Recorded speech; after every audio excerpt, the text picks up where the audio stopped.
केला बेचने वाली चुड़ैल। एक बार की बात है, जादूपुर नाम के गांव में करतब दिखाती एक औरत एक रेड्डी के लिए गांव में आती है।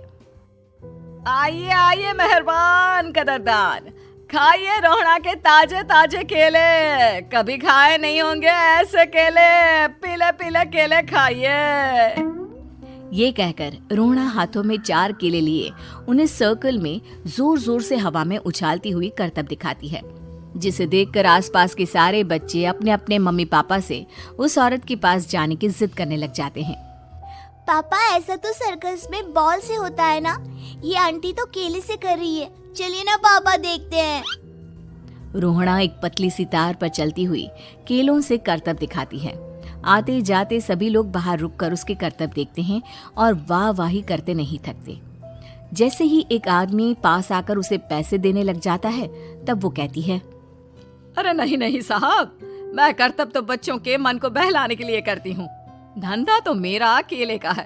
पीछे देखो मेरी रिड्डी, जो भी मेरे केले खाएगा मेरी तरह चुस्त दुरुस्त और तंदुरुस्त हो जाएगा।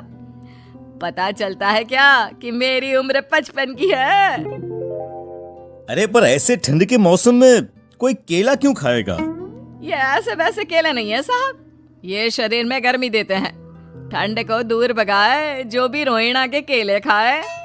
पापा, अगर मुझे केले नहीं मिले तो मैं घर नहीं जाऊंगी।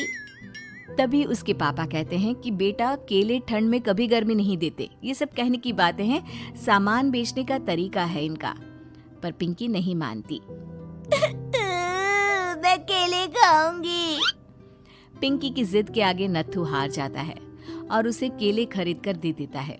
पिंकी खुश होकर केले घर ले आकर खाती है। अब मैं भी करतब करूंगी, कितना मजा आएगा। जादुई केले।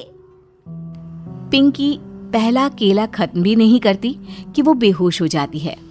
दूसरे केले से एक काला धुआं आता है और रोहड़ा चुड़ैल बनकर बाहर निकल आती है।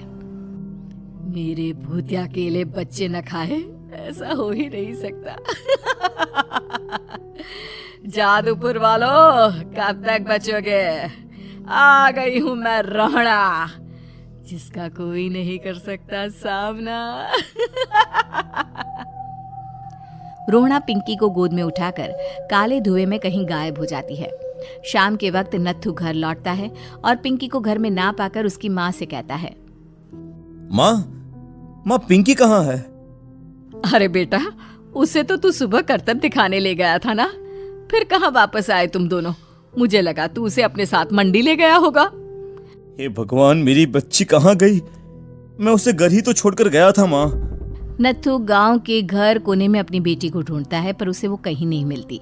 परेशान होकर आके रो रो कर नत्थू हिम्मत हार कर घर लौट आता है।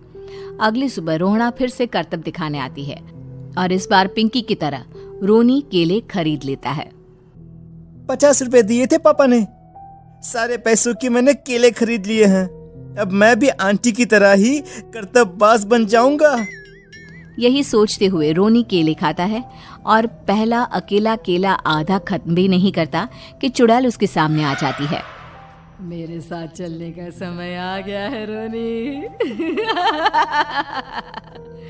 ये तो बस शुरुआत है। अब इस गांव के सारे बच्चे धीरे धीरे मेरे कब्जे में होंगे, एक बच्चा भी नहीं बचेगा। ये कहकर रोना रोनी को गोद में लेकर काले धुएं में अदृश्य हो जाती है। इसके बाद हर रोज गांव में से कोई ना कोई बच्चा गायब होता, पर ऐसा क्यों हो रहा है किसी को भी समझ में नहीं आ पा रहा था। रोज की तरह अपनी बेटी पिंकी की तलाश में नत्थू गांव के एक तालाब के पास बैठा रो रहा था। कहाँ गई मेरी पिंकी? शकुंतला के जाने के बाद एक वही तो मेरा सहारा थी। अरे उसकी आत्मा कोस रही होगी मुझे कि मैं अपनी बच्ची को संभाल भी नहीं पाया। नत्थू ये कहता हुआ रो ही रहा था कि तभी तालाब में से उसे शकुंतला की आवाज सुनाई देती है। कहाँ थी तुम शकुंतला? हमारी बच्ची और सारे गायब हुए बच्चे रोहड़ा के कब्जे में हैं। वो बच्चों को जो केले देती है उससे बच्चे बेहोश हो जाते हैं और उसके कब्जे में आ जाते हैं और वो उन्हें ले जाकर काली दुनिया में ले जाती है। पर वो ऐसा क्यों कर रही है? ये मैं नहीं जानती, पर उस दुनिया का रास्ता मैं आपको बता सकती हूँ। जहां ये नदी खत्म होती है वहां एक केले का पेड़ है, उसके नीचे एक दरवाजा है, वहीं से रास्ता जाता है उस दुनिया का। ये कहकर शकुंतला की आत्मा गायब हो जाती है।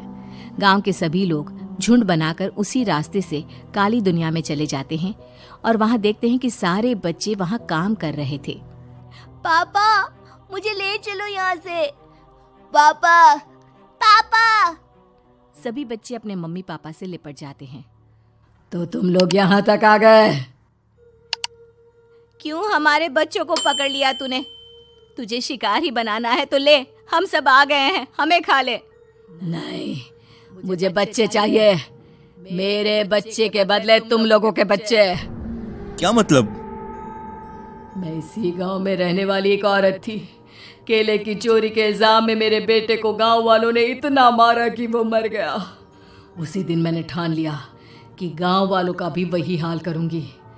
कुछ दिन बाद बेटे के चले जाने के दुख में मैं भी मर गई और मेरी भटकती आत्मा एक चुड़ैल बन गई। और फिर मैंने बदला लिया तुम सबके बच्चे छीनकर। बर्दाश्त नहीं कर पाए ना, सोचो मुझ पर क्या बीती होगी। हमें माफ कर दो रोना, पता नहीं ये किसकी गलती थी पर हम सभी माफी मांगते हैं। हमारी खुशियां लौटा दो, तुम भी तो एक माँ हो। गांव वालों की बात सुनकर रोना का मन पिघल जाता है और वो बच्चों को छोड़ देती है। उसके बाद काली दुनिया बच्चों के लिए जादुई दुनिया बन जाती है। अब कोई भी कभी भी वहां आ जा सकता था।